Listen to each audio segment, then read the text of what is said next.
Hello students, welcome to Be Ready to Learn with Roma Tiwari. Today I'm going to explain one of the most beautiful poem written by Robert Frost, The Road Not Taken. Before I go ahead and start the explanation, let me just give you the brief introduction of poet Robert Frost. The full name of Robert Frost is Robert Lee Frost, and the most important thing about him is that actually makes him distinct and gives a distinct position in the history of English literature, that he is the only writer who got Pulitzer Prize 4 times in poetry section. In 1924 he got Pulitzer Prize for New Hampshire, in 1931 for collected poems, in 1937 for A Further Range, and in 1943 he got the same Pulitzer Prize for A Witness Tree. Before I go ahead, let me just tell you the rhyming scheme and the structure of the poem. This particular poem has 4 stanzas and each stanza carry 5 lines. And if you observe the words, you will find the rhyming scheme. Would, both, stood, could, growth. Okay, so the rhyming scheme becomes A, B, A, B. In the same way, it is continued as C, D, C, C, D, E, F, E, F, G, H, G, G, H. Now let's start the explanation. Two roads diverged in a yellow wood, and sorry I could not travel both. And be one traveler long I stood and looked down one as far as I could, to where it bent in the undergrowth. Students, यहाँ पर poet जो है किसी would में, would मतलब जंगल, forest, okay, वहाँ पर खड़ा है और 2 रोड्स डाइवर्ट हो रही हैं and he is not sure on which road to go. Okay, तो वहाँ पर वो सॉरी फील कर रहा है कि being a single traveller, being alone, he could not travel both the roads. Okay, कि वो एक ही इकलौता ट्रैवलर है तो वो एक साथ 2 सड़कों पर नहीं चल सकता है. तो वो कुछ देर ठहरता है. लॉन्ग आई स्टूड, तो वो थोड़ी देर ठहरता है. And looked down one as far as I could, और एक सड़क को वो जो है, एक रोड को वो दूर तक देखता है. To where it bent in the undergrowth, जहाँ तक उसकी नज़र जाती है वहाँ पर वो देखता है कि हाँ, ये सड़क भी झाड़ियों में जा कर के छुप गई है. अंडरग्रोथ मीन्स झाड़ियाँ. ओके, ना students, it seems to be very simple stanza, the very first paragraph. And let me just tell you one more important thing about his poetry, that इनके बारे में कहा जाता है कि his poetry, his poems, it begins with delight and ends in wisdom. इनकी जो poems होती हैं वो बहुत ही डिलाइटनेस के लिए हुए होती हैं, बहुत ही हैप्पीनेस के साथ स्टार्ट होती हैं, but it ends in wisdom. लेकिन जो इसमें मैसेज होता है that is very deep and intense, बहुत ही विजडम से भरा होता है. ओके, तो यहाँ पर 2 रोड्स, एक्चुअली ये नॉर्मल रोड्स की बात नहीं हो रही. It is talking about the choices which you make और the decisions which you take in your life, जो आपका फ्यूचर, आपकी डेस्टिनी डिसाइड करता है. ठीक है, तो यहाँ पर पोएट जो है खड़ा है वुड में, जंगल में, और उस समझ में नहीं आ रहा कि वो कौन सी रोड को चुने. और चूँकि वो इकलौता है तो वो 2 रोड्स पे नहीं चल सकता है. ओके, तो वो एक पल को रुकता है, खड़ा होता है और एक रोड को देखता है, और वो देखता है कि ये रोड भी जो है आगे चल के झाड़ियों में कहीं खो गई है और उसे दिखाई नहीं देता है कि इसका अंजाम क्या होगा.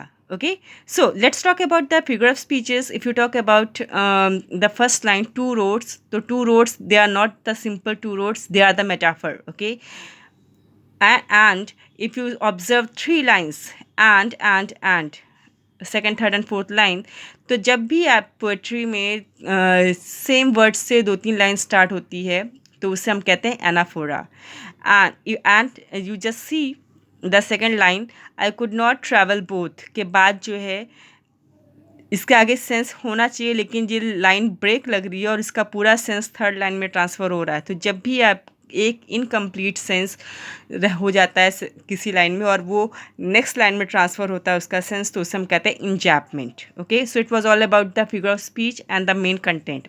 Okay, let me just wind up it again कि poet is actually in the wood, in the forest, and he is confused that he is not sure on which road to go.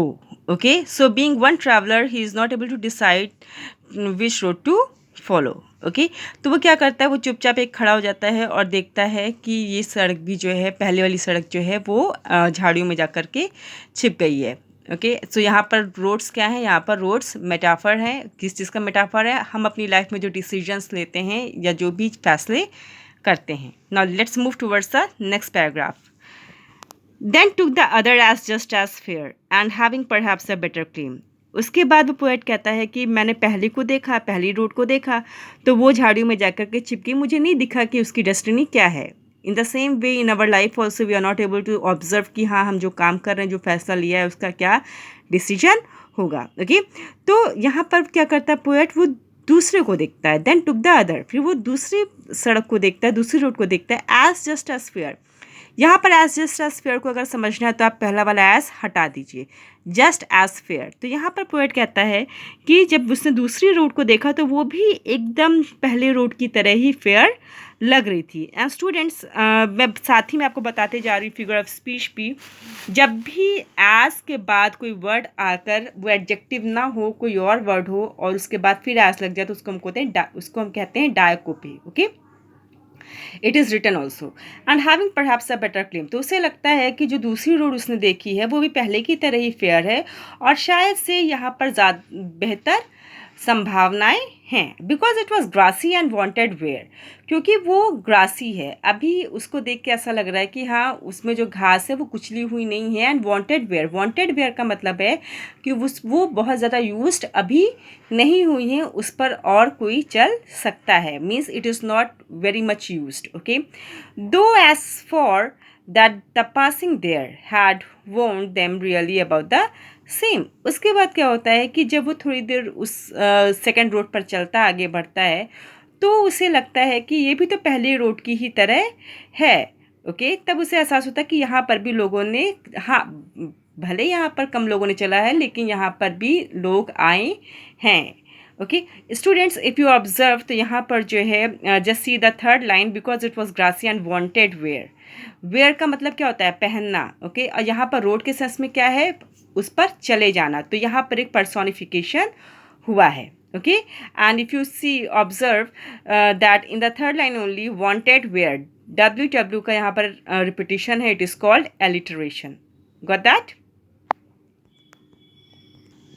Now let's see the third one. And both the morning equally lay in leaves, no step had trodden black. Oh, I kept the first for another day, yet knowing how way leads on to way, I doubted if I should ever come back.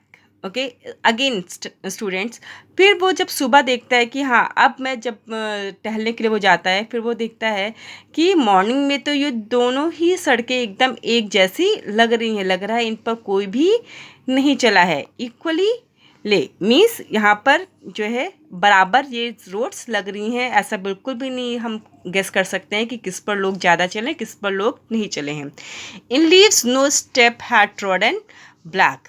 Okay, और पत्तियों को देख करके ऐसा लग रहा है कि किसी भी स्टेप ने, अच्छा जब आप चलते हैं किसी घास पे चलो तो जब वो पत्तियां टूट जाती हैं तो वो ब्लैक हो जाती हैं, ट्रॉडन ब्लैक। ओके, वो मुरझा जाती हैं, वो ट्रॉडन हो जाती हैं और वो क्या मसलने के बाद क्या हो जाता है, उनका कलर ब्लैक हो जाता है। तो ऐसा बिल्कुल भी वो गेस नहीं कर पा रहा पोएट कि कहाँ पर क्या सिचुएशन है। Oh I kept the first for another day, तो वो कहता है कि उसने फर्स्ट रोड को किसके लिए रखा है, अनदर डे के लिए रखा है। Yet knowing how way Leeds on two way, very very important students, वो ये जानता है कि हाँ एक बार वो दूसरे रोड पे जाएगा तो वो शायद कभी दोबारा लौट कर ना आए और वो पहली सड़क पर कभी नहीं जा सकता। So which road he decides to go on, he decides to go on second road.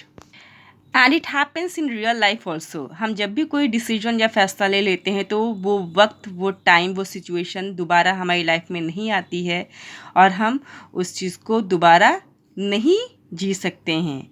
In the same way poet यहाँ पर क्या करता है कि वो पहली वाली सड़क दूसरे दिन के लिए रखता है और वो दूसरे पे चलना शुरू कर देता है और वो जानता है, येट नोइंग, ये जानते हुए भी, how way Leeds on two way, कि कैसे रास्तों में रास्ते निकलते चले आते हैं और वो वक्त, वो दौर वापस कभी नहीं आता है। मीन्स जो भी डिसीजन हम लेते हैं, जो भी चॉइस हम बनाते हैं, उन्हीं चॉइसेस में से हमें आगे डिसीजन लेने पड़ते हैं। हम वापस से उस डिसीजन को चेंज नहीं कर सकते हैं क्योंकि वक्त लौट करके नहीं आता है। Time never comes back. I doubted if I should ever come back. फिर वो सोचता है, कहता है कि ये पूरी संभावना है, ये फैक्ट है कि मैं दोबारा लौट करके नहीं आऊँगा और मुझे पहली रोड पर जाने का मौका कभी नहीं मिलेगा, क्योंकि एक फैसले लेने के बाद हमें उस फैसले को सपोर्ट करने के लिए चॉइसेस बनानी पड़ती हैं और इस तरह से लाइफ लीड करते चले जाते हैं. Now, the last paragraph, I shall be telling this with a sigh, somewhere ages and ages hence. Now, again, अब पोएट बता रहा है यहाँ पर आई शैल बी टेलिंग, मैं अपनी ये कहानी, मैं अपने डिसीजंस, अपने फैसले, अपनी चॉइसेस मैं बता रहा हूँगा अपनी आने वाली जनरेशन को, या जब भी मैं किसी को बताऊँगा फ्यूचर में. Ages and ages, okay, again ages and ages means what.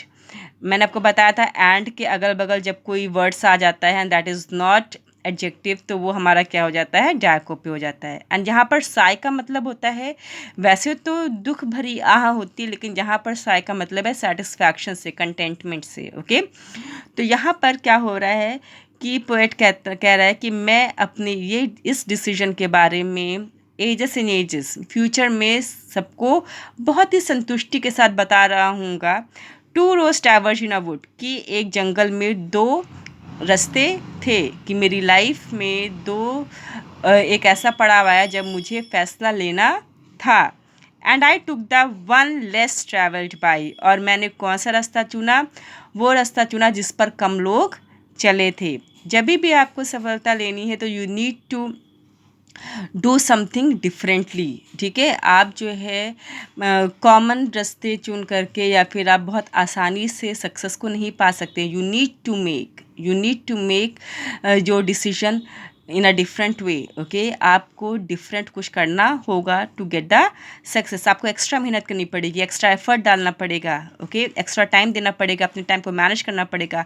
आप नॉर्मल या फिर बहुत ईजी तरीके से आप जो है कुछ भी हासिल नहीं कर सकते हैं. The same way Robert Frost भी कह रहे हैं कि जब भी मैं ये बताऊँगा अपने डिसीजन के बारे में फ्यूचर में, तो मैं बहुत ही सेटिस्फैक्शन के साथ बताऊँगा कि मैंने वो रास्ता चुना जो कम लोगों ने तय किया था. अब now you people can observe कि हाँ, एपीजे अब्दुल कलाम ने एक ही हो सकता है. ठीक है, उनका जो रास्ता रहा होगा वो बहुत ही संघर्ष भरा रहा होगा.